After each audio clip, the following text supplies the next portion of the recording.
So நான் இந்த ஸ்டேஜில் நிற்கிறதுக்கு காரணம் 3 பேர். ஒன்று வந்து தமிழ்நாடு முதலமைச்சர் தங்க தளபதி அவர்கள், 2வது எங்களை வழிகாட்டி அண்ணன் ஆனந்த் அவர்கள், 3வது என் தந்தை அவர்களால் தான் நான் இங்கே நிற்கிறோம். என்னைய மாதிரி ஒரு சாதாரண கார் ஓட்டியின் மகன் கூட சட்டசபைக்குள்ளே போகலான்னா அது டிவிகேயால் மட்டும்தான் முடியும். எந்த ஒரு கட்சியாலையும் அதை பண்ணவே முடியாது. நான் ஒரு சாதாரண ஆள். உங்கள் கூட இருந்து நீங்களாம் எப்படி வாழ்கிறீங்களோ அதே வாழ்க்கை தான் நானும் வாழ்ந்துட்டு இருந்தேன். இந்த ஒரு எம்எல்ஏ பொறுப்பு, இந்த கொரோனா இதெல்லாம் இல்லாமல் ஒரு மக்கள் பணி செய்கிறதுக்காக தான் நாங்கள் வந்திருக்கோம். டிஎம்கே ஏடிஎம்கே அவங்கள விட்டுருவோம். அவங்க வந்து இத்தனை வருஷம் நீங்கள் பார்த்துருக்கீங்க, எதுவுமே மக்களுக்கு பண்ணது கிடையாது. ஸோ வந்து நாங்கள் வந்து புதுசாக ஒரு எம்ஜிஆர் நகரை வந்து ஒரு ஸ்மார்ட் எம்ஜிஆர் நகராக மாற்றுறதுக்கு பிளான் பண்ணிகிட்டு இருக்கோம். இங்கே வந்து நான் வந்து இங்கே பார்த்தப்போ ரொம்ப ரோடு சரியில்லை. 2வது பிரச்சனை வந்து பார்த்திங்கன்னா பட்டா பிரச்சனை வந்து கிட்டத்தட்ட 40 இயர்ஸாக போயிட்டுருக்கு. ஸோ வந்து அந்த பட்டா பிரச்சனையை வந்து கண்டிப்பாக தாவேக ஆட்சியில் பண்ணித்தரப்படும்.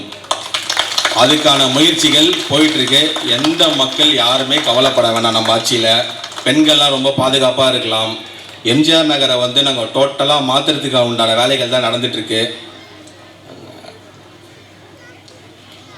நான் வந்து சிஎம்கிட்ட சொன்னேன், இந்த மாதிரி நீங்கள் எங்கள் ஏரியா கண்டிப்பாக நீங்கள் வந்தாகணும் அப்படின்னு. அப்போ நான் சொல்கிறதோட சிஎம்ஏ கேட்டார், நான் வந்தால் எம்ஜிஆர் நகருக்கு மட்டும்தான் வருவேன்.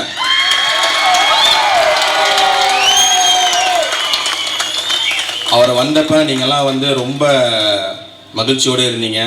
ஸோ வந்து இந்த எம்ஜிஆர் நகரில் வந்து பார்த்தீங்கன்னா என்னென்ன மாற்ற போகிறோம், பார்க்ஸு எல்லாமே, ஒரு கிரவுண்டோ எல்லாமே ரெடி பண்ணி, எங்களோட மெயின் மோட்டோவே என்னென்னு பார்த்தீங்கன்னா ஒரு போதையில்லா தமிழகத்தை உண்டாக்குறது மட்டும்தான்.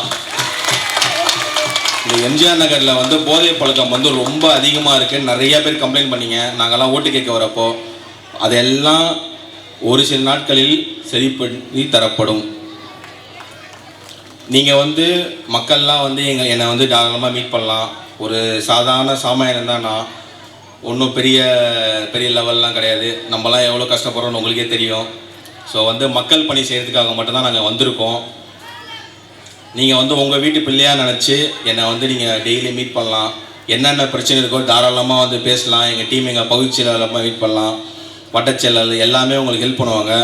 ஸோ வந்து இன்னொரு பிரச்சனையும் கேள்விப்பட்டேன், மெட்ரோ வாட்டரில் வந்து ட்ரைனேஜ் மிக்ஸ் ஆகுதுன்னு கேள்விப்பட்டேன். அதுக்கு உண்டான வேலை நடந்துகிட்ருக்கு. இந்த வேலையெல்லாம் வந்து பார்த்திங்கன்னா என்ன ஒரு சின்ன சிக்கல் இருக்குதுன்னு பார்த்தீங்கன்னா, இங்கே இருக்கிற கவுன்சிலர்ஸ், இந்த டிஎம்கே கவுன்சிலர் இவங்க என்ன பண்ணுறாங்கன்னா, இங்கே இருக்கிற ஆஃபீஸர்ஸை வேலையே செய்ய விட மாட்டேன்றாங்க. நம்ம ஏதாவது ஒரு வேலை சொன்னால் உடனே அதை ஆஃப் பண்ணுறாங்க, உடனே பண்ண விட மாட்டேன்றாங்க. எப்படி வந்து நீங்கள் வந்து எங்களை வந்து ஒரு எம்எல்ஏவாக நீங்கள் ஓட்டு போட்டு ஜெயிக்க வச்சிங்களோ அதே மாதிரி உள்ளாட்சி தேர்தலையும் எங்கள் ஆளுங்களை நீங்கள் ஜெயிக்க வச்சுக்கணும். ரொம்ப தாழ்மையோடு கேட்டுக்கொள்கிறேன் உங்ககிட்ட.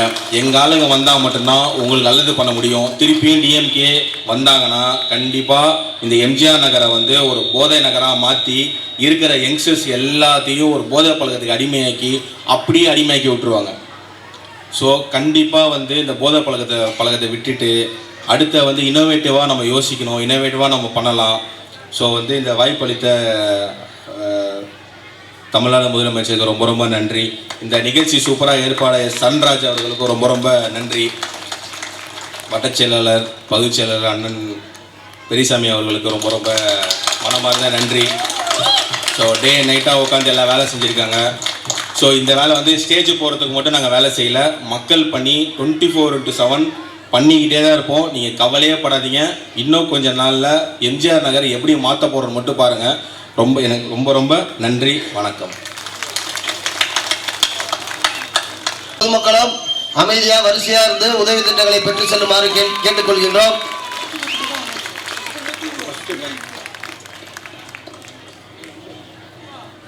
எங்களுடைய நிர்வாகிகள் 10 பயனாளிகளை பெயரிட்டு அழைப்பார்கள். அந்த 10 பேராக வரிசையாக நின்று எந்த இடர்பாடுகளும் இல்லாமல் மக்கள் வரிசையாக நின்று நலத்திட்ட உதவிகளை பெற்று செல்லுமாறு உங்களை அன்போடு கேட்டுக்கொள்கின்றோம். சால்வை போடுறவங்க வரிசையாக முந்திக்காதீங்க, ஒவ்வொருத்தவங்களா போய் போடுங்க. போட்டவங்க அந்த இடத்துல இருந்து இறங்கி வந்துருங்க தயவு செஞ்சு.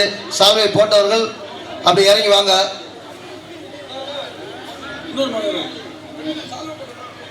சால்வை போட்டவங்களா தயவு செஞ்சு மேடையிலிருந்து கொஞ்சம் கீழே இறங்கிடுங்க. இறங்கி பொதுமக்களை வரிசையில் நிற்க வைக்கிற பணியை பாருங்க.